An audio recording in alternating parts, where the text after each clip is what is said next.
All right, hello and welcome back to another episode of Just a Girl from Cleveland. This is episode 110. We have quite a bit to talk about this week in terms of NFL news. So definitely going to get into that, but also want to get into some NBA stuff as well.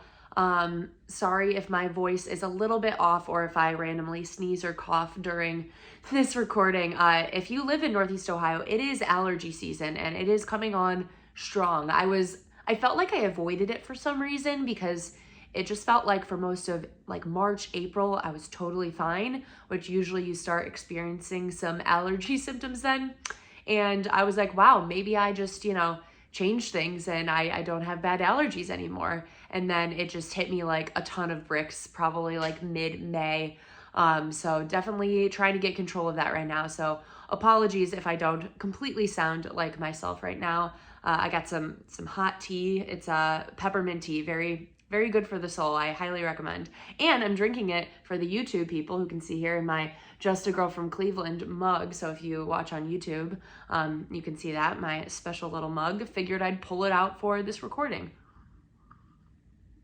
Okay, so let's get into some of the topics today. I want to talk about the schedule release. I think, obviously we're a couple weeks out from that being released now. I think it was released, I want to say May 11th, but always lots to analyze with that. I say this every single year when I do this recording that like no one else does the schedule release like the NFL. Like we already know what the matchups are going to be. We are aware of the teams that we're playing, but it's so important to see what dates you are playing what teams, what times you are playing them, when your bye week is. Like all of those things are so important in the NFL and just don't really matter as much in the NBA.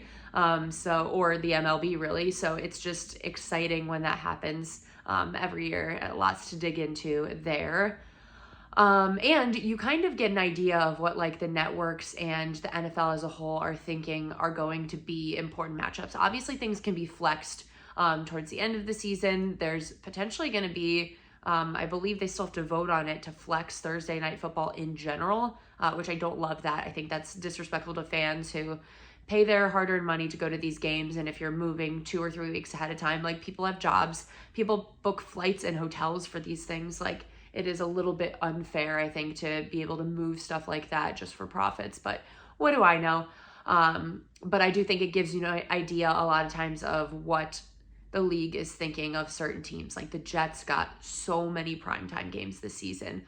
So I think, you just kind of read into those things there, which that makes sense. New York market plus Aaron Rodgers, they're going to get a lot of primetime games. I get it. I like 1 p.m. games. I think that's the best time for a football game. You can recover that on Sunday and have a productive Monday still, which I appreciate as someone who has a job that they have to work on Monday mornings. So we'll get into that. Then I want to talk about the Browns' big signing that they made. Could potentially be the biggest signing they made this offseason.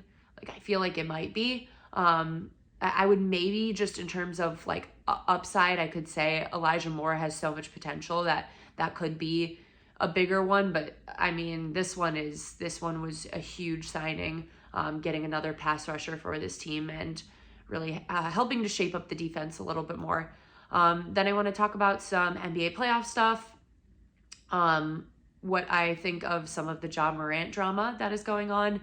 And we might throw in a little bit of Donovan talk too. We'll see how I'm feeling by the end if I want to discuss or not. Okay, so let's get into it. So starting with the schedule release. So the Browns only have 2 primetime games. They have week 2 at Pittsburgh, Monday Night Football. And then the second last week of the season, they have Thursday Night Football against the Jets.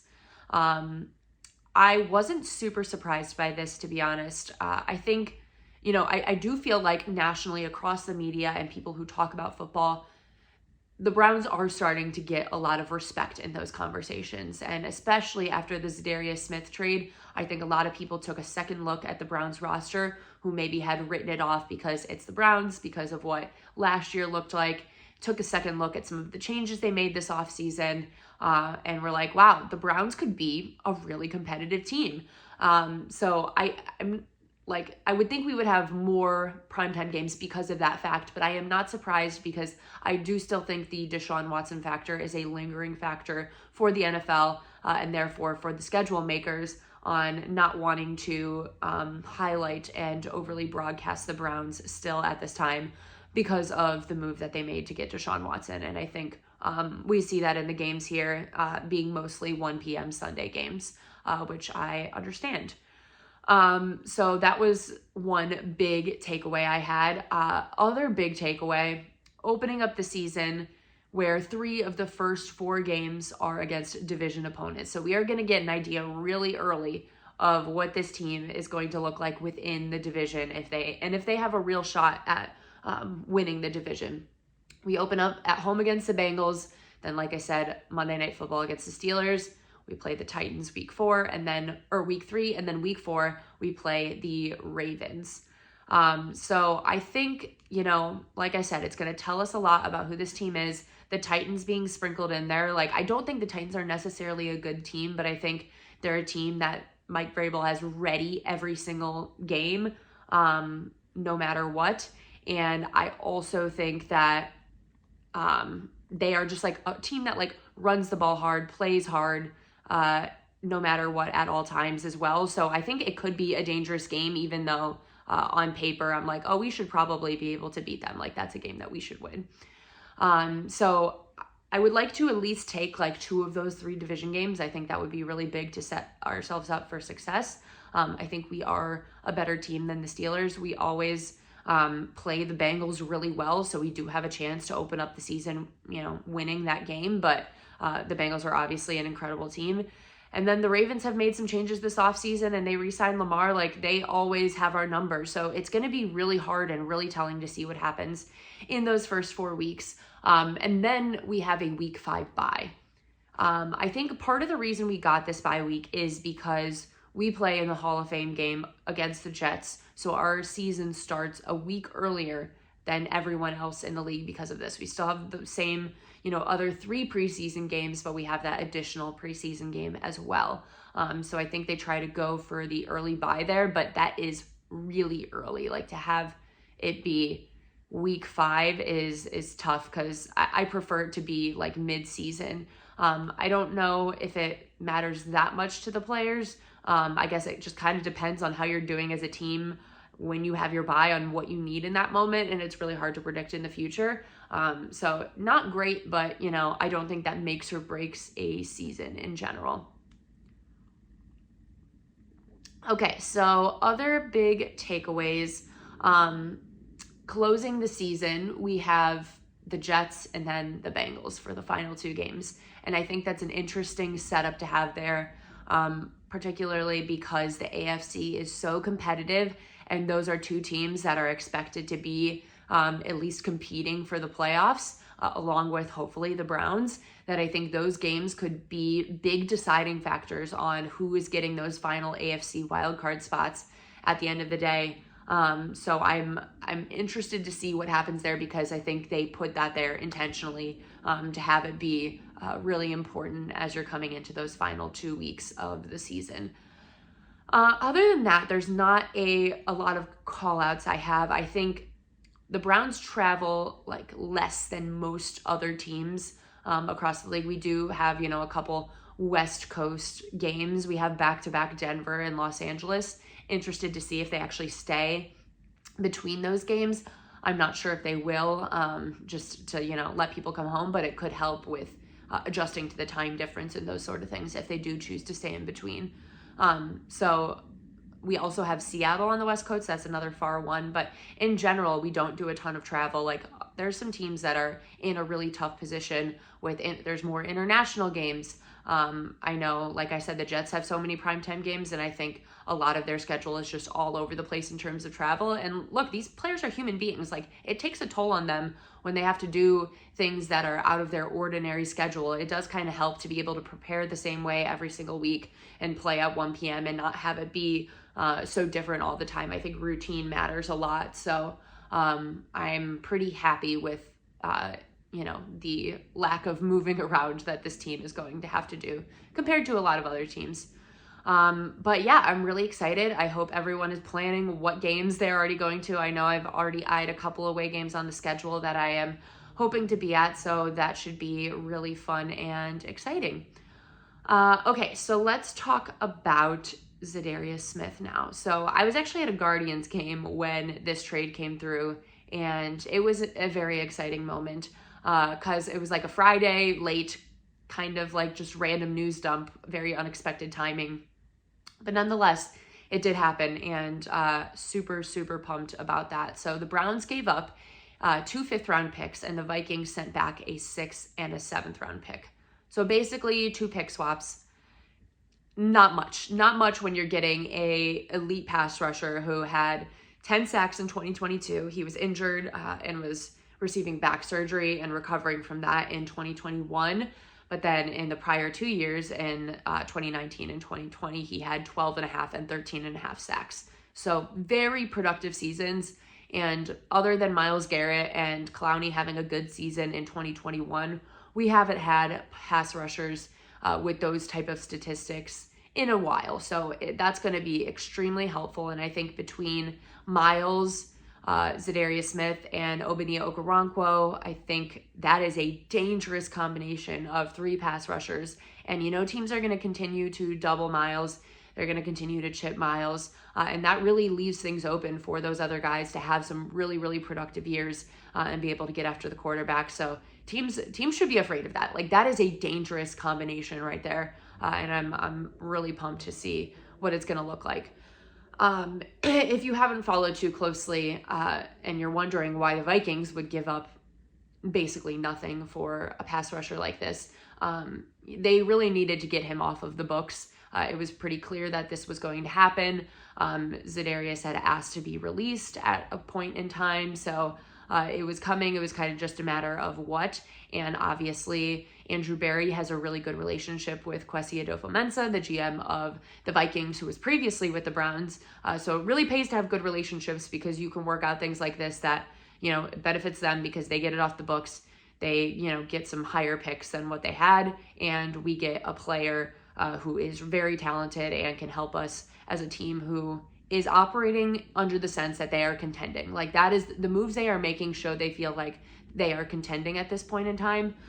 So it was kind of a win-win for everyone. A great statistic that I saw is that the Browns now actually have 3 of the top 20 pass rushers in the league, the 3 guys I just mentioned, in pressure rate and pass rush win rate. I can never say pass rush win rate.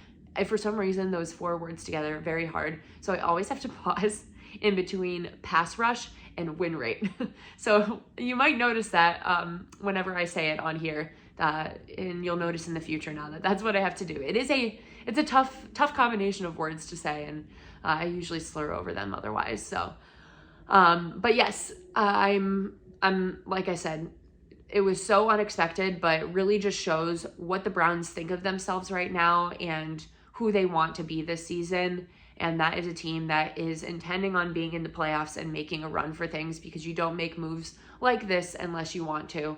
Like I said, I think it's also probably their best move of the offseason, other than maybe Elijah Moore, which I feel like could be big. I also feel like Ogbonnia can be an awesome addition as well.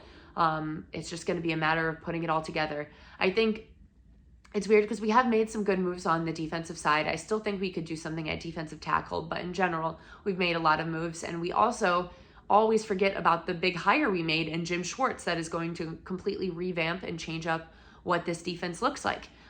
So, you obviously want guys to play well, but I think Jim Schwartz is going to be able to elevate players in general too, and elevate what this defense looks like as a whole. And I think honestly just make them a more cohesive unit, which is something they were missing desperately in 2022. So looking forward to that one. Okay, let's talk a little bit of NBA right now. So it's been a weird playoffs in general, I would say.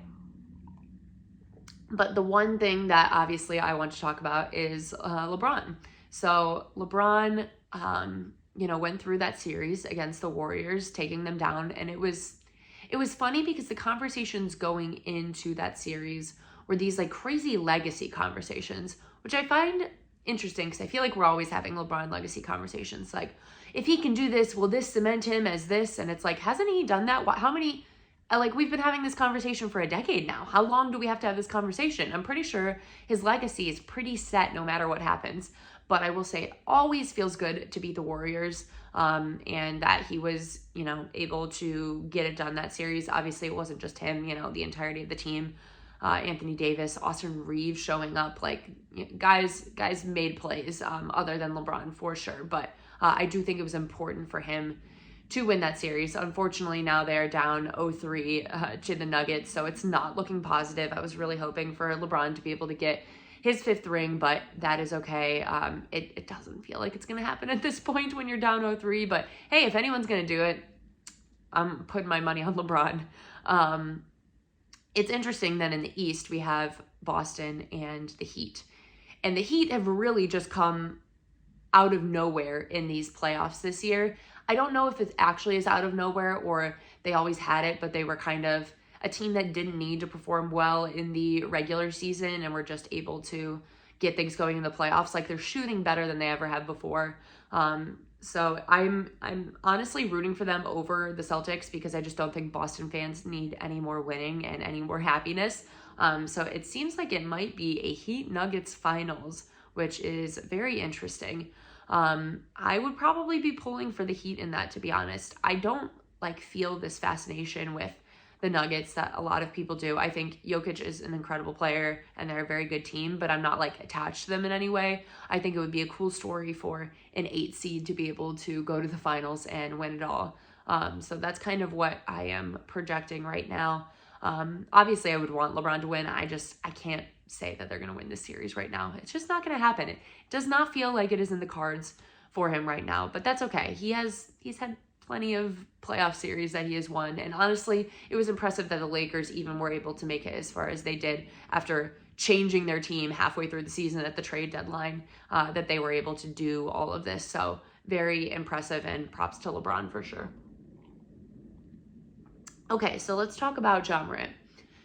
So I don't know if I've ever talked about his situation on this podcast before at all, because it's been going on for a couple months now, it feels like. And just surrounding the the Grizzlies in general. There's been a lot of drama this season. There was all of the Dillon Brooks stuff. Just guys with egos not behaving well all of the time. And Ja's comes in the form of him being on social media with guns in his hand multiple times. And there's been so much discourse around this on well, it's not illegal. He's, if he's in a state where he's allowed to be doing that, what's the big deal? And I don't think this conversation has to be about legalities of it.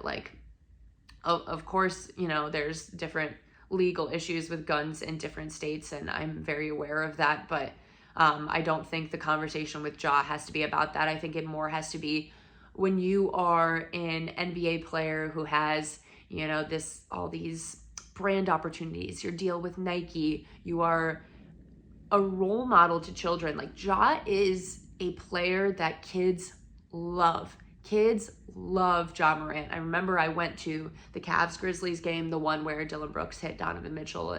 I remember seeing just so many kids there, and even just kids from Cleveland wearing Ja jerseys. It was a big deal for a lot of people to be able to see him when he was in Cleveland.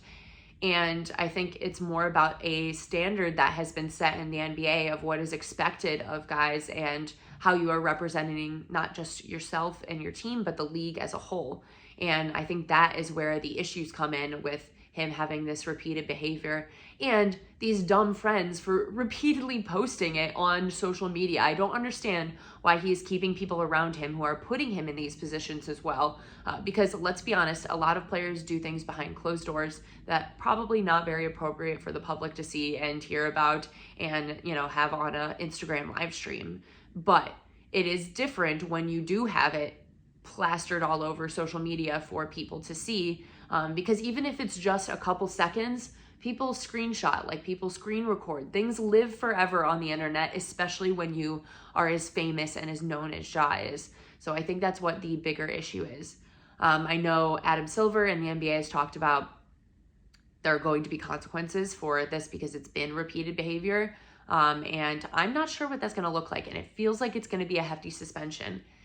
It's hard for me to like have a exact idea of what I think the suspension should look like, because I don't know if we have like an exact precedent in this scenario. And I feel like the NBA is going to go above and beyond on this one because they want to kind of make an example out of him and be like, hey, you got to stop this behavior. So I don't know exactly what it's going to be. It's hard too, because I feel like we've dealt with this in the NFL as well, that suspensions, they don't always make a lot of sense when you compare them across the board on what people get suspended for and how long they get suspended for. Like sometimes someone could do something really awful and not get a lot of time, and then they do something that seems a lot smaller and they get a ton of time for it. So there's not like a one size fits all. And it's funny, not to give everyone PTSD, but bringing up Sue Robinson, and she talked about that with the NFL in Deshaun's case on how there was no consistency on suspensions, and it was really hard for her to make a decision because the precedent that they had set didn't make a lot of sense to her. And I think that's the same across most sports, that there's not been, a well thought out process on how to handle these things. So I am really interested to see what is going to happen with Ja and how they're going to handle that. Okay, so last topic that I'll just touch on quickly. Been a lot of conversations about Donovan Mitchell. So what's been happening in the public, if you haven't seen recently, and I say in the public, but it's really just social media. He was recently golfing and in a selfie with I believe someone said he was the assistant GM of the Knicks, but I've read things that he maybe works in scouting and that it's a longtime friend of him. So I'm not 100% sure on what this man's actual title is with the team, but there was a selfie of them golfing together. Donovan has been tweeting about the Mets, who were just playing the Guardians, and kind of a sore subject for a lot of Cleveland fans. But look, I am not judging Donovan for being a fan of the Mets. His dad works for the Mets. He has been a Mets fan for a very, very long time and really cares about that team. So I don't judge him for, after 1 year in Cleveland, not flipping to a Guardians fan. I understand that. I think it's more a sense of reading the room and how people feel at this point in time about Donovan Mitchell in Cleveland, and that he just didn't really show up in the playoffs in a way that fans wanted him to and needed him to, and that his team needed him to. Like, he was supposed to be the guy we got that could take us to the next level, and that just didn't happen. So I think the layers of having that and then seeing these little things is really agitating a lot of fans right now. And I get it. Like, it's definitely a little bit annoying to have it on social media when you're like, you could just probably not tweet anything or not put that stuff out there just to be sensitive to the situation. But man, I don't know what's going to happen with him, post this contract that he has right now. I'm very interested to see where that goes in the future, and if he actually does want to be here. Look, I think it's a great place to be. You have a young core around you. Darius is still young. Evan is still extremely young. So having those guys to play with, I think, is still, beneficial, even though it didn't work out so well in the playoffs. And I think it's still a destination where people would want to play. But I don't know what is going through Donovan's head in that. So only time will tell. But gosh, I hope that the Cavs can figure out what they need to do, because next season is going to be ugly if things go the same exact way that they did this season. And heads will have to roll at some point. That's just the way it goes. Someone gets fired if things keep going wrong. All right, so that is actually all I have for you guys today. If you could leave me a review or a rating, that would be great. I always appreciate those. I think I am up to a nice round number again on Instagram. So let's just get a bunch in, and then we can get it to another round number again. Cause like I said before, I always like when they're nice round numbers. And then, if you could also share with friends, share with family, anyone who's really into talking and listening to things about Cleveland sports, you should definitely share it with them. I would very much appreciate that. Hopefully there is more news as time goes on with maybe the Browns making another move. Maybe the Cavs at some point, once this season is done, making another move. We will see what happens. Summertime gets weird though, in sports all the time. It's a bit of a dead period when it's just baseball season happening, but training camp will be here before we know it. So looking forward to that as well. Thank you guys so much for listening. I hope everyone has a good one.